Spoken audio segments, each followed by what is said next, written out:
Joining on with Brett, Sir John seems to have assumed my title of Dr. Doom. I'm happy to say that I've got a halo over my head and I think everything is wonderful.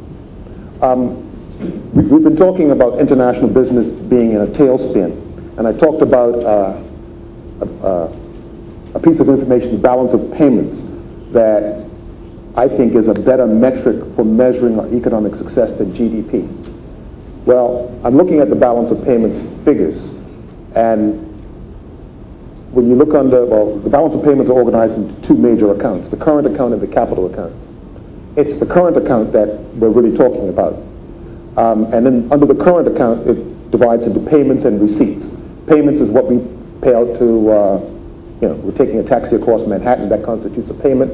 If an international business person takes a cab from Fairmount Hamilton to Fairmount Southampton, that's a receipt. When you look at the receipts under the subheading employee income, it hasn't dropped that much. And I'm heartened by that. Looking at, because the most recent data for 2008 indicate that employee compensation from international business was 1.3 billion. And for the first 6 months of 2010, it was 685 million. So we're sort of on track to maybe not reach that target, but I don't know that we need to sort of think that we have really frigged everything up. I don't think we've hit crisis quite yet, because essentially in 2007, had we had this conversation, most people would have said, Bermuda's a great place. And to my mind, not much has changed since then. The fundamentals that were in place in 2007 and created a first-rate insurance domicile are still here. The human capital that makes Bermuda a top-rate insurance domicile is to a large extent still here. And really, to my way of thinking, we just don't have to screw it up anymore. So I'm optimistic about the future. Yes, we are having some of our challenges, but I don't know that we need to throw the baby out with the bathwater. It's really, for me, about tweaking the system. Term limits thing, yeah, we need to get on with that. But I suppose I'm not as pessimistic as my fellow panelists when it comes to international business. Just like to weigh in, because I think it is an important point, because it's very interesting now. Greg's referring to information from 2010. It's 2012. The whole year of 2011 has gone past us. Something happened in 2011. We'll probably get that report mid-2012, by which time we're looking at 2013. Our economy is declining because our residential population is declining. That's one of the three components that make the economy stay flat or grow. International business is shrinking. They're laying off. So incomes are declining. The fact that it might look marginal in 2010 figures doesn't mean very much to the persons who lost their jobs, who got notice of their jobs on Monday, just gone, and the people who will get notice of jobs being lost in the months to come. That's what matters. Our information gap is so bad that some of our figures are 2 years behind, and we're trying to get into next year. We've got a major problem, and the Standard & Poor's report, its skeleton report, had 3 references to information problems, data gaps. It's a problem I've been hitting all the time. I've been living with for 2 years, so John and I are acutely aware of it. The fact is that the changes that are occurring are happening. Incomes are declining. They're just not being reported on until 2 years hence. And that's really not good enough in this complex economy. Back to our point. The tourist came for 5 days, the other guy's coming for 360 days. If a man's going to be in, if a person's going to be in your house for 360 days a year, there has to be a different relationship. And there will be. They will complain ultimately about something. They will comment ultimately about something. And we have to adjust to that. We're not in the tourist business anymore. We're out of it. We are in Business Park Bermuda. And we've been there since 1994. And we are not going back to tourist Bermuda. We've got to let the old queen go.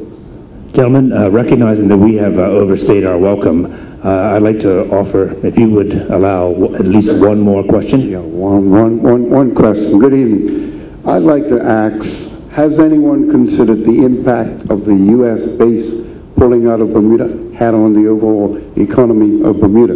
Because living in St. George, I can tell you, when you call us a ghost town, We have not replaced that traffic. So I'd like to ask any of you if you will address what you believe happened when the U.S. base closed in Bermuda.